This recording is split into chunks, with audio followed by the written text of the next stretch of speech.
Hello दोस्तों, मैं Shashi Bhushan Kaivartya सीजीयूनिक academy के यूट्यूब क्लास में आप सभी का स्वागत करता हूं। इस वीडियो में हम लोग छत्तीसगढ़ के प्राचीन इतिहास के अंतर्गत रामायण काल का अध्ययन करने वाले हैं। इससे पहले हम लोगों ने पाषाणकालीन स्थल के बारे में देखा है, ठीक, पाषाण काल के बारे में पढ़ा है और इसके बाद वैदिक काल के बारे में पढ़ा है।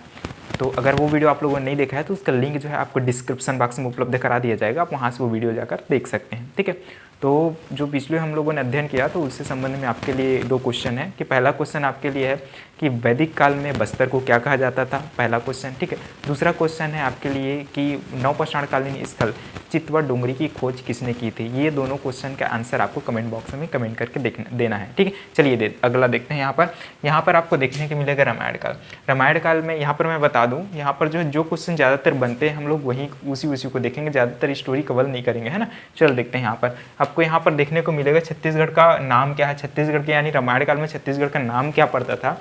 तो ध्यान रखिए, दक्षिण कौशल छत्तीसगढ़ का रामायण कालीन में है, छत्तीसगढ़ का नाम क्या था तो दक्षिण कौशल। ध्यान रखना, काफ़ी ज़्यादा रूप से ये बनता है, ठीक। या फिर त्रेता युग में जो है रामायण काल की जो घटना घटित हुई है तो ये भी पूछा जा सकता है कि त्रेता युगीन छत्तीसगढ़ का नाम क्या था तो दक्षिण कौशल, ये ध्यान रखिएगा। राजधानी क्या थी तो कुशस्थली और कुशावती, कुशस्थली, कुशावती या फिर कुशावस्थी, ध्यान रखना, ठीक।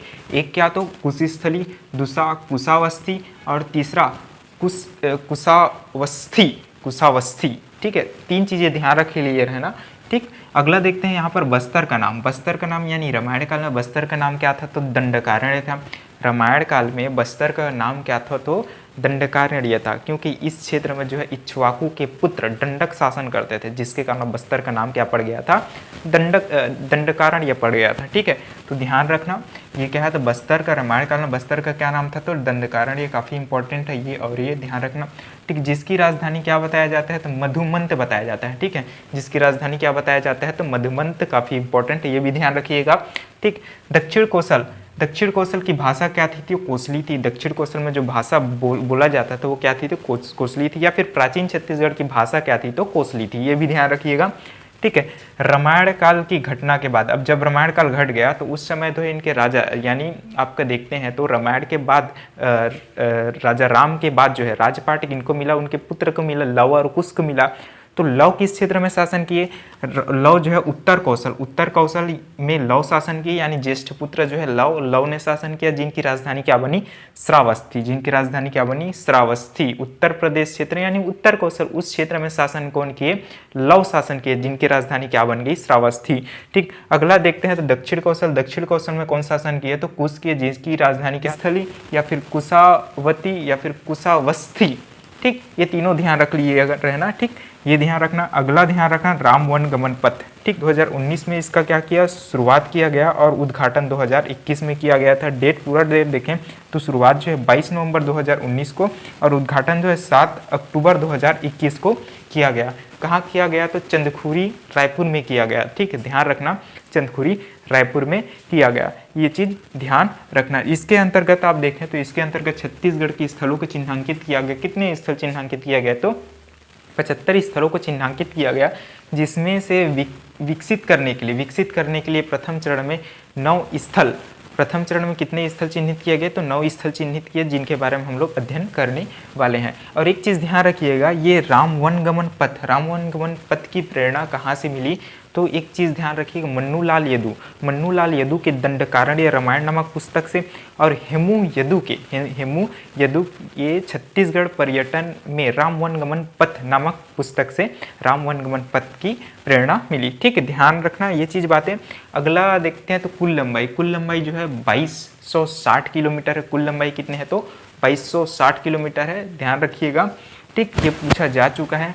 इसमें जो है विकास हेतु चयनित स्थल कितने हैं तो 9 है, और उन्हीं 9 का हम लोग देखने वाले हैं जो कि इंपॉर्टेंट है और यहाँ से क्वेश्चन बनते हैं। पहले भी बनता था, राम वन गमन पथ नहीं बनने से पहले भी बनता था और अब भी बनते हैं, ठीक। तो देखिए यहाँ पर सीतामढ़ी हरचौका कहाँ है तो एमसीबी में है, ठीक। सीतामढ़ी हरचौका कहाँ है तो एमसीबी में है, और एमसीबी के अंतर्गत ध्यान रखना वही, मतलब सीतामढ़ी हरचौका एमसीबी में है, जहाँ पर क्या है तो अत्रि मुनि का आश्रम है, क्या है तो अत्रि मुनि का आश्रम है। और माना जाता है यहाँ पर श्री राम जी का प्रथम चरण स्पर्श माना जाता है, जिसको क्या माना जाता है, श्री राम जी का प्रथम चरण स्पर्श माना जाता है, जो कि काफ़ी इंपॉर्टेंट है और ये क्वेश्चन बन गया है। ठीक, ध्यान रखिएगा।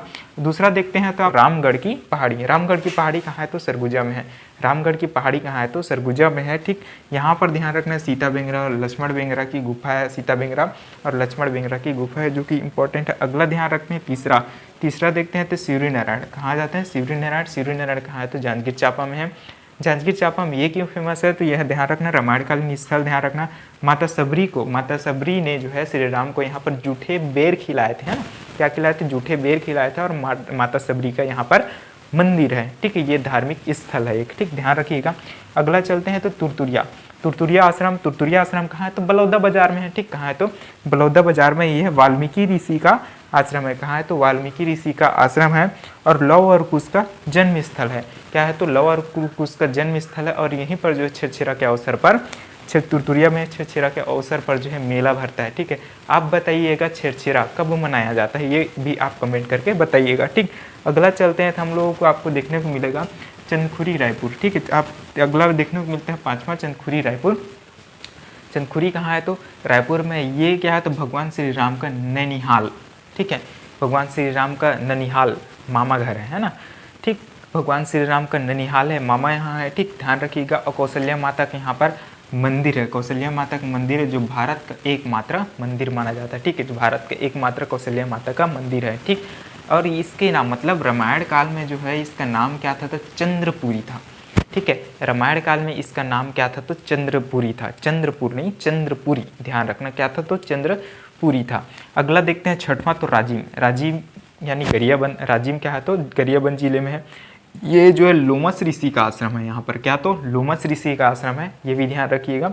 अगला चलते हैं 7वां सिहावा मतलब धमतरी में है, सिहावा धमतरी में है, जहाँ पर श्रृंगी ऋषि का आश्रम है। किसका आश्रम है, तो श्रृंगी ऋषि का आश्रम है। 8वां देखते हैं यहाँ पर जगदलपुर। 8वां कहाँ है, तो जगदलपुर कहाँ है, तो बस्तर में है। बस्तर में, जिसके अररिया क्षेत्र का वर्णन आपको रामायण में देखने को मिलता है। लास्ट देखते हैं रामाराम कहाँ है, तो सुकमा में है। भूदेवी मंदिर। ठीक है, भूदेवी मंदिर का यहाँ पर उल्लेख मिलता है। ठीक, भूदेवी मंदिर है, यहाँ पर भूदेवी की पूजा भगवान श्री राम द्वारा किया गया था। ये सारी चीज़ें आप ध्यान रखिएगा, जो कि इम्पोर्टेंट है और यहाँ से क्वेश्चन बनते हैं। ये वैसे क्वेश्चन हैं जो आपको बार बार देखने को मिले, क्वेश्चन पैटर्न में ये समझ सकते हो। ठीक, तो ये वीडियो अगर अच्छा लगा तो प्लीज़ लाइक कीजिएगा, सब्सक्राइब कीजिएगा और शेयर कीजिएगा। और हमारे क्लास से जुड़ना चाहते हैं, हमारे यहाँ जो है सीजी पुलिस का ऑफलाइन बैच संचालित है, मात्र 1750 में आप जुड़ना चाहते हैं तो हमारे दिए गए नंबर से हमें संपर्क कर सकते हैं। और जो हमारे टेलीग्राम चैनल से जुड़ना चाहते हैं, जहाँ पर आपको डेली करंट न्यूज़ से अपडेट किया जाता है, तो उसका लिंक जो है मैं आपको उसको लिंक जो है आपको डिस्क्रिप्शन बॉक्स में उसको भी प्रोवाइड करा दूंगा, आप वहाँ से जुड़ सकते हैं। साथ ही साथ इसका QR कोड शो हो रहा होगा, वहाँ से भी आप हमारे टेलीग्राम चैनल से जुड़ सकते हैं। ठीक है, तो मिलते हैं अगले वीडियो में, तब तक के लिए धन्यवाद।